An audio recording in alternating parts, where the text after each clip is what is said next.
Nah, suami Kakak kan positif kata Kakak, Heeh, positif, tapi dia CMV-nya. baik-baik saja. Dia Nah, baik-baik saja, guys. oh, positif CMV tapi nggak ada gejala sama sekali, Baik-baik. Kak? Oke. Dan jarang sakit, penularannya lebih ke cairan tubuh. Jadi misalnya dari saliva, kebiasaan kita minum, misalnya kan kalau kayak sama temen, coba minumnya gitu. Iya. Terus juga dari Assalamualaikum, hai guys, welcome back to my channel. Banyak nih pendapat dari masyarakat yang mengatakan bahwa COVID-19 itu adalah konspirasi elit global. Masa iya ada penyakit yang nggak ada gejalanya? Masa iya ada penyakit yang bisa tertular dari orang yang juga nggak ada gejala gitu? Mungkin teman-teman belum tahu bahwa jauh sebelum adanya COVID-19, ada beberapa penyakit di mana seseorang itu bisa terinfeksi namun tidak ada gejala. Dan beberapa contoh yaitu penyakit yang disebabkan oleh virus influenza, rhinovirus, sitomegalovirus atau CMV. Berdasarkan penelitian, virus influenza dan sitomegalovirus, kurang lebih 75% orang yang terinfeksi tidak memiliki gejala. COVID-19 ini bukanlah hal atau fenomena yang baru. Nah, kali ini aku akan berbincang dan mendengarkan pengalaman kakak aku. Ini baru masuk. Oke, halo, assalamualaikum Kak Anin. Waalaikumsalam, Nana. Terima kasih udah diundang loh. Sama-sama Kak, terima kasih udah memenuhi undangan Nana untuk menjadi narasumber, bisa dikatakan narasumber ya Kak, dan juga sharing pengalaman ya Kak. Oke, siap-siap. Ya, jadi kali ini kita akan berbincang dan mendengarkan pengalaman kakak aku, Kak Isti Anindya, yaitu seorang lulusan Magister Biomedis dari FKUGM mengenai sitomegalovirus ya Kak. Oke, siap-siap. Ya, karena banyak nih ternyata teman-teman kakak juga teman-teman Anda juga banyak yang belum mengetahui hal ini. Apa sih ya? Apa itu sitomegalovirus?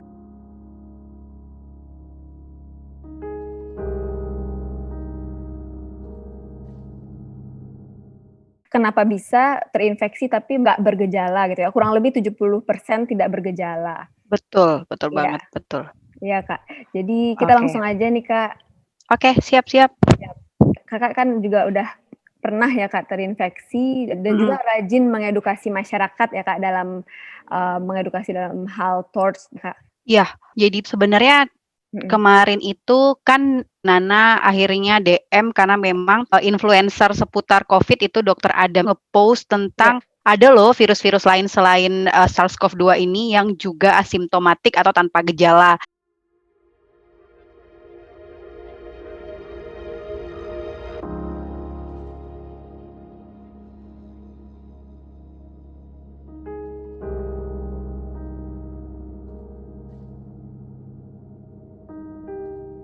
Dan muncullah CMV. Kakak sih kayak happy ya, oh akhirnya CMV disebut. Karena memang selama ini tuh gak banyak orang tahu apa itu CMV, cytomegalovirus. Orang-orang yang tahu tuh umumnya yang punya kayak penyakit atau masalah di reproduksi biasanya.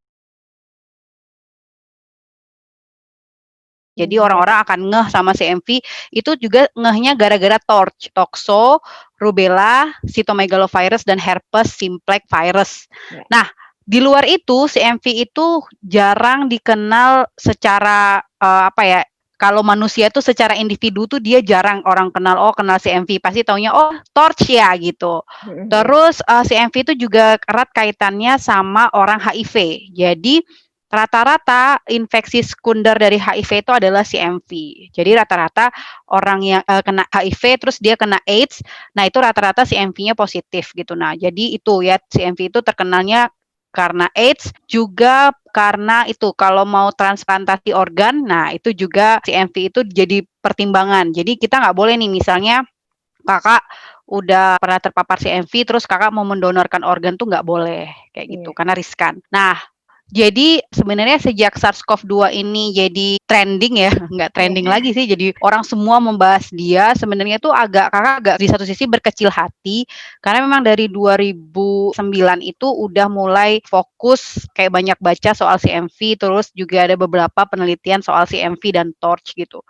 Mereka ini adalah sekumpulan virus ya, kalau di TORCH kan ada tokso parasit yang mereka tuh sebenarnya berbahaya, tapi tidak terdeteksi. Karena apa?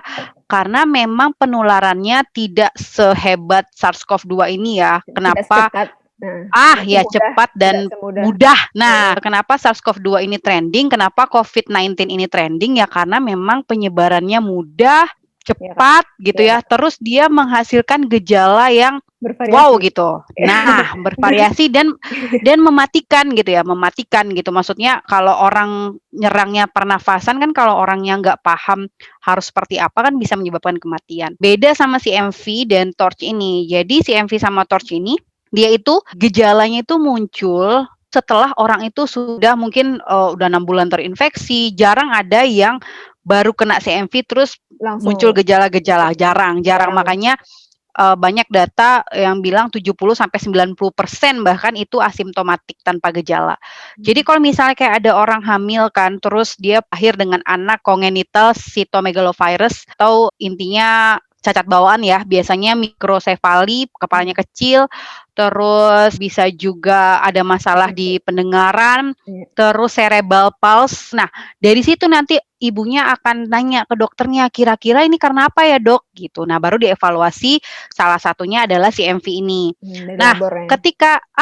ketika si MV, oh iya Bu, Ibu pernah terinfeksi CMV nih, IgG-nya positif, berarti dulu Ibu pernah terinfeksi. Nah, orang kan nanya kan, emang dari mana sih saya dapat CMV? Iya, gimana Perasaan saya hamil penularannya? baik-baik aja. Nah, disitulah CMV itu tanpa gejala. Jadi gejalanya itu cuman kayak saat kita demam, nggak enak badan, meriang. Jadi nggak spesifik lah sama dengan COVID. Bahkan memang nggak ada gejala sama sekali. Kalau orang nanya, kalau SARS-CoV-2 itu kan jelas ya penularannya dari droplet.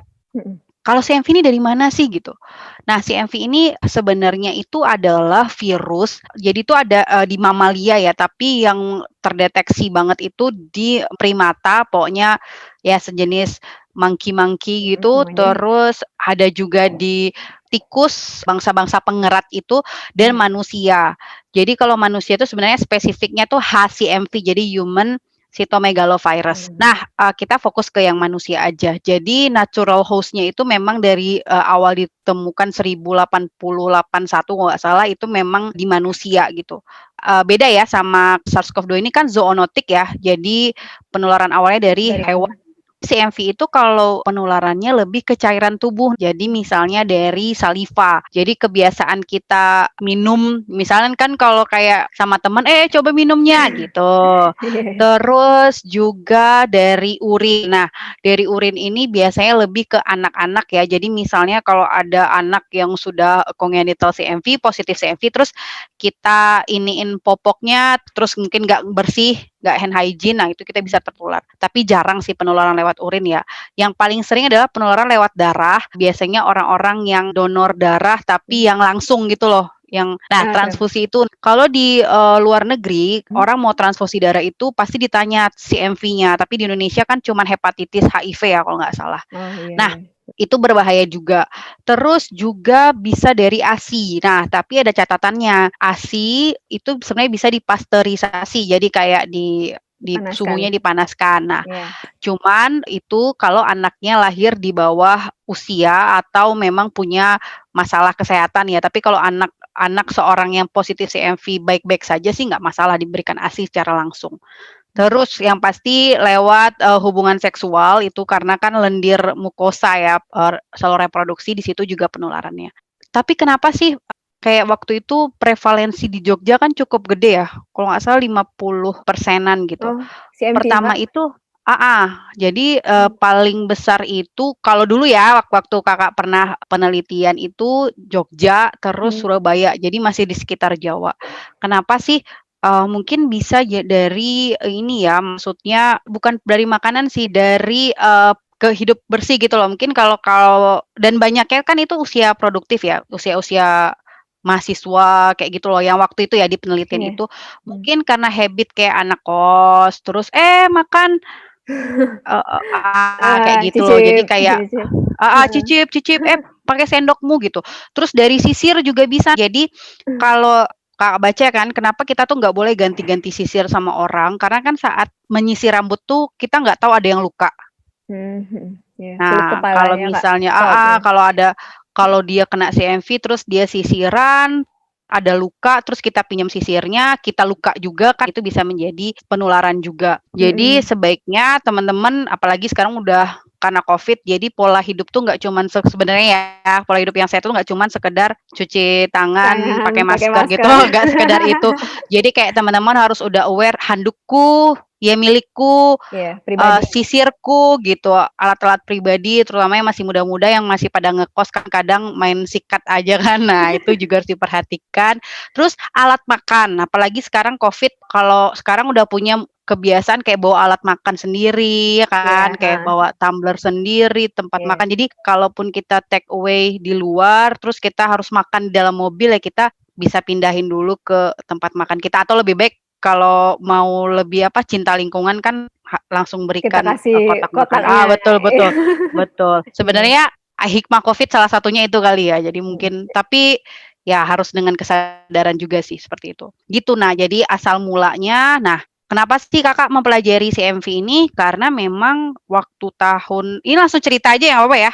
Iya, pengen tahu gimana pengalaman Kakak, kenapa Pengalaman ya, bisa oke. Tadi penularannya kan dari mana gitu kan? betul. Tadi kan teorinya ya, jadi teorinya. Nah, Iya, sekarang itu kenapa sih sampai saya tuh mempelajari CMV teman-teman? Karena iya, memang saya kena gitu. Jadi karena dulu tahun 2000